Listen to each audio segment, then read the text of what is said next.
Hello friends, आज हम data structure की सीरीज का चैप्टर 5 देखने जा रहे हैं। आज की सीरीज का टॉपिक है ग्रेटेस्ट कॉमन डिवाइजर। इसमें हम डेप्थ में जाएंगे ग्रेटेस्ट कॉमन डिवाइजर रिकर्शन की मदद से कैसे हम सॉल्व करते हैं। तो आज का लेक्चर हम शुरू करने जा रहे हैं। आज का टॉपिक हमारा greatest common divisor, GCD, greatest common divisor. Greatest common divisor होता क्या है? जैसे 4 और 6 दो नंबर्स है, इनका जीसीडी निकालना है तो पहले 4 के फैक्टर निकाले। 4 के फैक्टर क्या क्या होंगे? 4, 2 और 1। 6 के फैक्टर क्या क्या होंगे? 6, 3, 2 एंड 1। तो इन दोनों में कॉमन क्या आ रहा है? 2। That is greatest common divisor 4 and 6 क्या हो जाएगा? 2। तो लॉजिक क्या होगा हमारा? मतलब ग्रेटेस्ट कॉमन डिवाइजर ऐसे तो निकाल लिया मैथमेटिकली पर्पज से, तो अब इसको टेक्निकली पर्पज से निकालना चाहिए तो उसका लॉजिक क्या होगा? दोनों ग्रेटेस्ट कॉमन डिवाइजर लिए हमने, ए और बी दो कोई नंबर ले लिए है। ये तो स्मॉल नंबर्स का निकाल लिया, अगर लार्ज नंबर हो तो उनका कैसे निकालेंगे? अगर ए नंबर बड़ा है तो ए मॉड्यूलो बी करे, ए परसेंट बी करे, कोमा बी।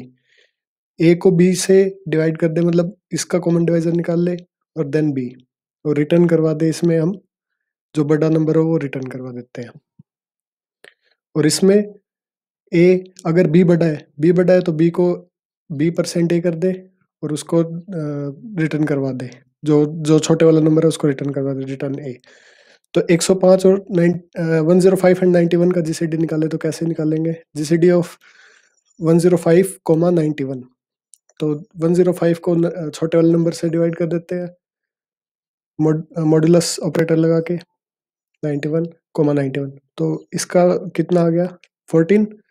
और फिर 91 ऐसे का वैसा रह गया। फिर 91 बड़ा है इन दोनों में से, 91 को 14 से डिवाइड कर देते हैं। 91 परसेंट 14, तो ये आ गया 7। इन दोनों में से कॉमन 7 आएगा, तो 14,7 जीसीडी आ गया। अब ये देखो, अगर ये 14 बड़ा है, 14 को 7 से 14% 7 करे तो 0 आ जाएगा।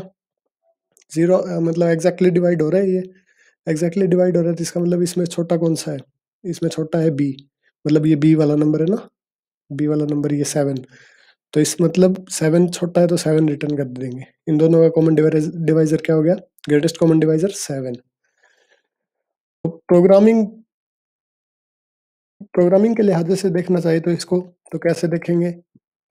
एक फंक्शन बना देते हैं जीसीडी नाम का, जो कि दो नंबर्स लेगा इंटीजर टाइप के, इंट ए और इंट बी।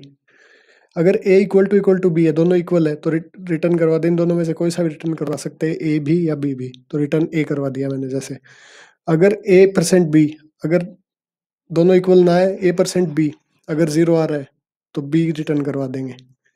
अगर बी परसेंट ए अगर 0 है तो ए रिटर्न करवा देंगे। ये देखिए, ये यहाँ पे देखो, 14%7, 14% 7 मतलब ए परसेंट बी। 0 आ रहा है हमारा, तो 0 आ रहा है तो हमने बी वाला रिटर्न करवाया। तो इसी तरीके से इसमें करवाएंगे।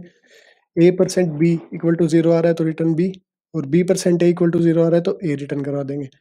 अगर ए बड़ा है बी से तो रिटर्न करवाएंगे जीसीडी फंक्शन, ये वाला स्टेप रिटर्न करवा देंगे। देखिए ये वाला, ए बड़ा है तो ठीक है, ए परसेंट बी कोमा बी। अगर बी बड़ा है ए से तो रिटर्न करवा देंगे ए कोमा बी परसेंट ए। तो आई होप आपको ये वाला लॉजिक समझ में आ गया होगा, प्रोग्राम का लॉजिक समझ में आ गया है। तो मेन फंक्शन में हम लिख देंगे मतलब आउटपुट स्क्रीन पे जीसीडी कैलकुलेट करने के लिए हम सी आउट की मदद से आउटपुट स्क्रीन पे प्रिंट करवाते हैं कोई भी चीज़। तो सी आउट में ये फंक्शन लगा देंगे। तो ये फंक्शन जीसीडी नाम का हमने फंक्शन बनाया है, उसमें पास कर देते हैं 10,91। तो ये हमारे रिटर्न करके दे देगा 7, जैसे कि हमने ये पिछले स्टेटमेंट में निकाला था।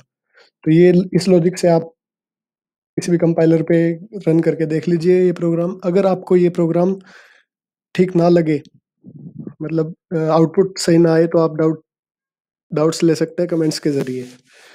और ये प्रोग्राम रिकर्शन के मदद से हम सोल्व कर रहे हैं। ये देखिए, रिकर्शन का यूज यहाँ पे किया है हमने, ठीक है, क्योंकि फंक्शन के अंदर फंक्शन के अंदर ही फंक्शन को कॉल कर ले, मतलब function call itself is known to be a recursion. तो फंक्शन के अंदर फंक्शन को कॉल किया हमने, ये देखिए इस फंक्शन के अंदर इस फंक्शन को कॉल कर दिया। तो ये क्या हो गया? रिकर्शन की मदद से हमने जीसीडी कैलकुलेट किया किसी भी नंबर का। आई होप आपको वीडियो पसंद आई होगी। अगर इसमें कोई डाउट है तो आप कमेंट्स के ज़रिए पूछ लीजिएगा और चैनल को सब्सक्राइब करना मत भूलिएगा। Thank you.